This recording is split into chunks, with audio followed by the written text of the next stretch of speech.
Good morning, ladies. Happy Monday. How is everyone? Hopefully you had a good weekend. We are jumping on for our Bible devotion, Daily Grace Co. Ruth, Fields of Grace. We are on week 3, day 1, and today's topic of discussion, there is a Redeemer. And Bible scriptures to go over is reading Ruth chapter 2, verses 21 through 23. And today's devotion goes like this.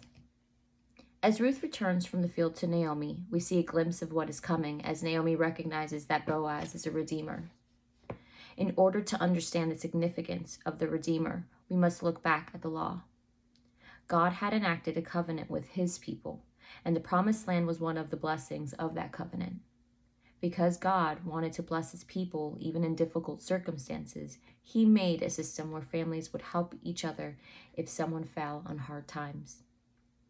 The land, though owned by God, was entrusted to the people as an inheritance. If a man died or was facing hard times, a goel could help. Goel is spelled G-O'-E-L, and it is the Hebrew word translated as a redeemer and often referred to as a kinsman redeemer.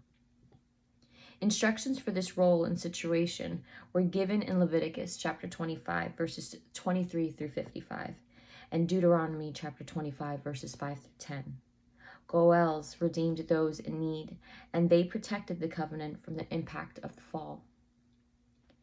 As a widow, Ruth found herself in need of a redeemer, and Naomi recognized that Boaz might be that man. There is no other thing that the role of the Goel did. It pointed to Jesus. The Goel would redeem those in need, and Jesus redeems us in our need.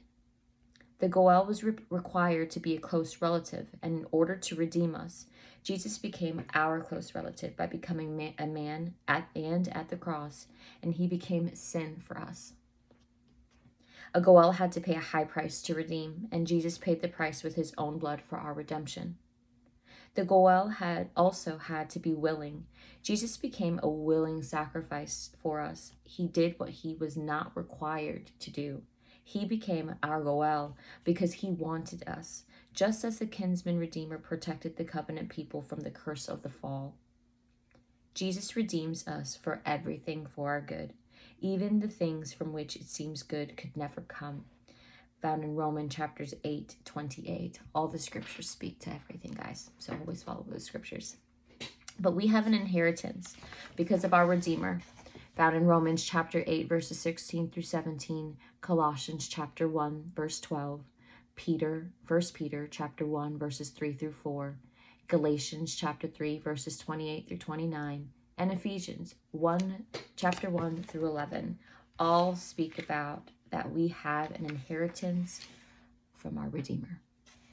The Redeemer has the power to work any situation for our good. He can sovereignly and providentially direct history for the good of his people.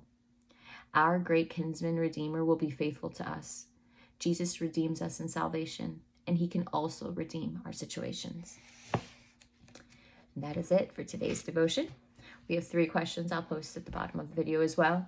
First question is, what have you seen him redeem in your life? What have you seen Jesus redeem in your life? Second question, what aspect of Jesus as our Goels is the most meaningful to you and why? And lastly, what is something that you have seen God sovereignly direct in your life? And what can you pray for his direction in now? And that is all for today's devotion. I thank you, ladies, for joining me. I hope you found some wordful in today's scripture, not just the scripture, but today's devotion. If you have any questions, please feel free to send me a message. Love talking to you, ladies. And if you need any prayer, again, you're not alone. Send a message. You ladies have a blessed day. Talk to you later.